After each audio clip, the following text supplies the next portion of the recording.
Assalamualaikum warahmatullahi wabarakatuh.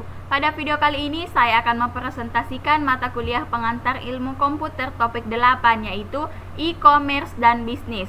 Perkenalkan, nama saya Rizky Aulia Aksa, NIM 200209502029 dari kelas PTIKC. Dosen pengampuh Bapak Dr. Mustari Lamada SPDMT, jurusan Teknik Informatika dan Komputer, Fakultas Teknik Universitas Negeri Makassar.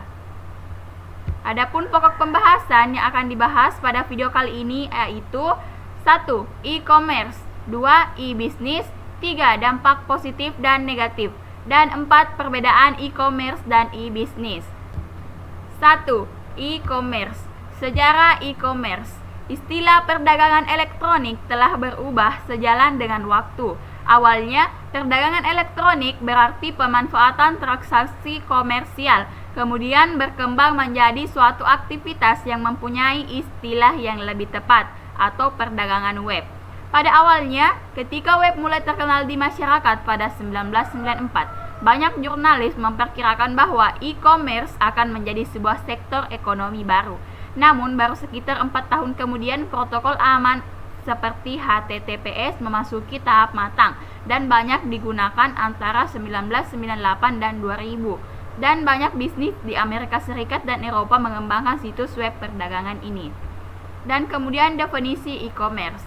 E-commerce adalah satu set dinamis teknologi, aplikasi, dan proses bisnis yang menghubungkan perusahaan, konsumen, dan komunitas tertentu melalui transaksi elektronik dan perdagangan barang, pelayanan, dan informasi yang dilakukan itu secara elektronik. Dan istilah-istilah dalam e-commerce yaitu digital atau electronic cash, digital money, disintermediation, electronic checks, electronic wallet, extranet, dan micropayment.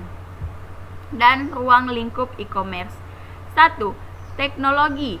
Kontributor terbesar yang memungkinkan terjadinya e-commerce adalah teknologi informasi. Dalam hal ini, perkembangan pesat teknologi komputer dan telekomunikasi. Dari sisi ini, e-commerce dapat dipandang sebagai sebuah prosedur atau mekanisme berdagang atau jual beli di internet, di mana pembeli dan penjual dipertemukan di sebuah dunia maya yang terdiri dari sekian banyak komputer. Yang kedua adalah marketing dan new consumer processes. Dari segi pemasaran, e-commerce sering dilihat sebagai sebuah kanal atau cara baru untuk menghubungkan dengan pelanggan. Melalui e-commerce, jangkauan sebuah perusahaan menjadi semakin luas karena yang bersangkutan dapat memasarkan produk dan jasanya ke seluruh dunia tanpa memperhatikan batas-batas geografis. Yang ketiga adalah electronic link gag. Dengan adanya e-commerce, maka dua buah divisi dapat bekerja sama secara efisien melalui pertukaran data elektronis. Demikian juga antara dua buah kelompok berbeda, seperti misalnya antara kantor pemerintah dengan masyarakatnya, atau mungkin antara pelanggan dengan perusahaan-perusahaan tertentu. Dan 4 yaitu service infrastruktur. Konsep e-commerce ternyata tidak hanya membutuhkan mekanisme transaksi jual beli semata, namun ternyata banyak sekali jasa-jasa baru yang diperlukan sebagai sarana pendukung aktivitas jual beli produk tersebut.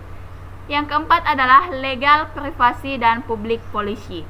Secara tidak langsung terlihat bahwa interaksi perdagangan elektronis yang telah mengikis batas-batas ruang dan waktu mau tidak mau mendatangkan tantangan baru bagi pemerintah dan masyarakat dalam mencoba membuat regulasi tertentu agar di satu pihak terbentuk lingkungan bisnis yang kondusif, sementara di pihak lain hak-hak individu maupun masyarakat dapat terjaga dengan baik. Dan hambatan e-commerce. Hambatan-hambatan yang dapat terjadi kepada e-commerce adalah penipuan dengan cara pencurian identitas dan membohongi pelanggan. 2. Hukum yang kurang berkembang dalam bidang e-commerce ini. Dan kemampuan e-commerce antara lain otomatisasi atau proses otomatisasi yang menggantikan proses manual, integrasi, publikasi, interaksi, dan transaksi. Dan kemudian adalah faktor kunci sukses dalam e-commerce. Banyak terdapat faktor-faktor kunci sukses dalam e-commerce, diantaranya menyediakan harga kompetitif, menyediakan jasa pembelian yang tanggap, cepat, dan ramah, menyediakan informasi barang dan jasa yang lengkap dan jelas, menyediakan banyak bonus seperti kupon, penawaran istimewa, dan diskon, dan memberikan perhatian khusus seperti ulasan pembelian, menyediakan rasa komunitas untuk berdiskusi, masukan dari pelanggan-pelanggan, dan lain-lain, dan juga mempermudah kegiatan perdagangan.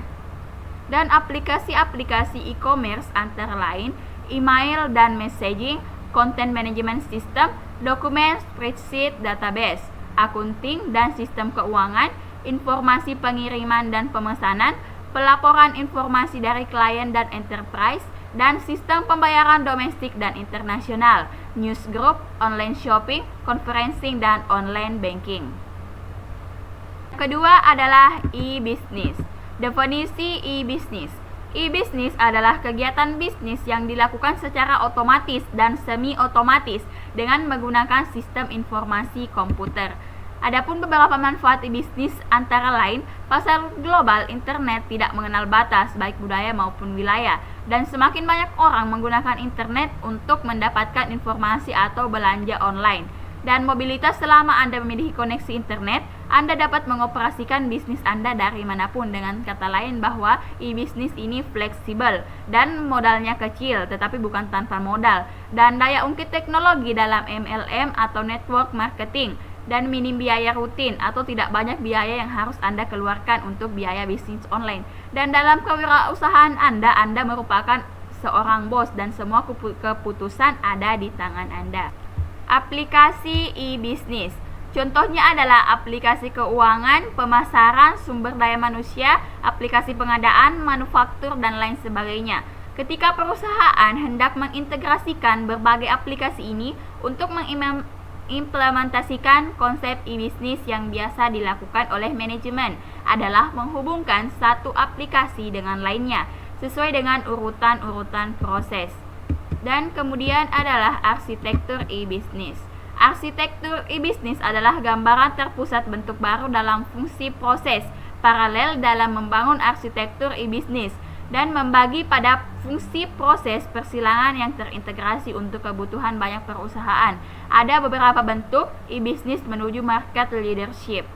1. The Cross-Functional Business Unit dan The Strategic Business Unit, The Integrated Enterprise, dan The Extended Enterprise. Dan kemudian dampak positif dan negatif. Dampak positif e-commerce dan e-bisnis. 1.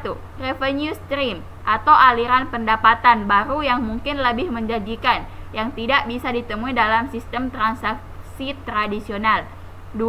Dapat meningkatkan market exposure atau pangsa pasar. Dan 3. Menurunkan biaya operasional atau operating cost dan melebarkan jangkauan global reach, dan meningkatkan loyalty, meningkatkan supplier management, dan memperpendek waktu produksi, dan meningkatkan value chain atau mata rantai pendapatan.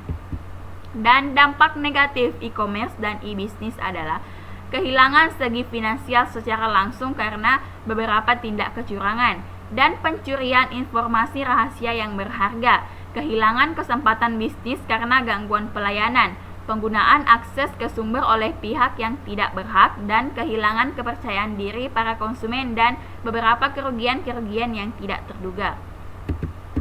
Dan perbedaan e-commerce dan e-bisnis adalah electronic business atau e-bisnis adalah suatu proses bisnis yang berhubungan dengan sistem informasi. Metode e-bisnis memungkinkan perusahaan untuk berhubungan dan mengakses data internal dan eksternal dengan proses yang lebih efisien dan fleksibel agar berhubungan lebih erat dan dengan pemasok dan mitra usaha, dan untuk lebih memuaskan keinginan dan harapan pelanggan. Dalam prakteknya, e-bisnis lebih berfokus pada strategi dengan fungsi yang menggunakan kemampuan elektronik, sedangkan e-commerce adalah suatu kumpulan dari keseluruhan strategi e-bisnis. E-commerce dicari untuk menambahkan aliran pendapatan dengan menggunakan internet untuk membangun hubungan dengan klien dan mitra usaha, dan mengembangkan efisiensi dengan menggunakan strategi empty vessel. Terkadang e-commerce melibatkan aplikasi dari sistem manajemen pengetahuan. Sekian yang sempat saya sampaikan. Mohon maaf jika terdapat kesalahan. Assalamualaikum warahmatullahi wabarakatuh.